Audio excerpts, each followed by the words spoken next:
I have noticed that there is a problem in modern society regarding the death and crucifixion, of Jesus Christ. Specifically, the confusion of what Jesus meant when he cried out, my God, why have you forsaken me?" on the cross. This problem came to light a month ago when me and my boyfriend were talking about the crucifixion because I had just gone over the crucifixion in my New Testament class. And we were talking about the final thing that Christ had said on the cross.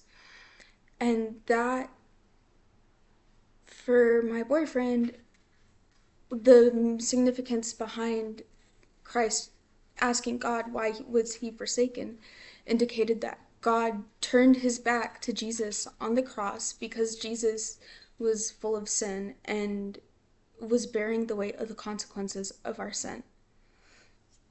Now, before we get into the meat of this paper, I'd like to go ahead and introduce the Gospel of Mark. The information that I got for the author, audience, and the context of location varies. For the author, I used the Gospel of Mark by R.T. France. On page 37, the author was called Mark. He was assumed to be the same one who appears as a companion and colleague of the trio Barnabas, Paul, and Peter.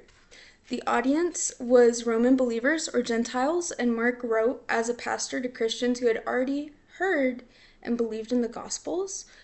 This source was gotquestions.org/the Gospel of Mark HTML. And for the context of location, I went ahead and in the Bible, the location is noted in Mark 15:22.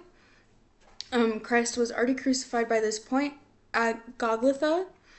I use Britannica.com/place/Golgotha to define Golgotha as a skull-shaped hill in ancient Jerusalem.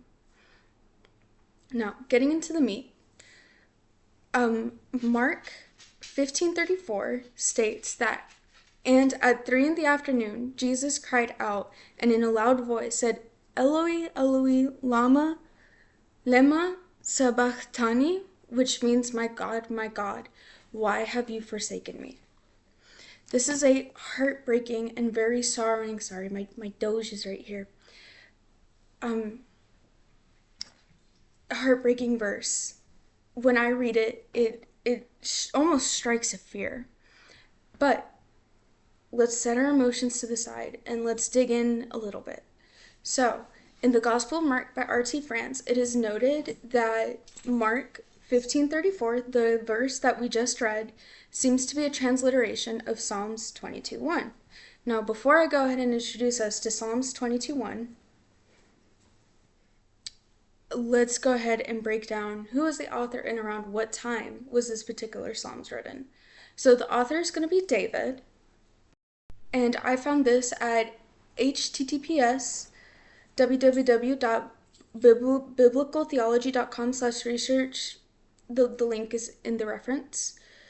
And then I also found out that the time that this was written, 1044 BC, and I found this through blueletterbible.org/study/parallel/para18.cmf.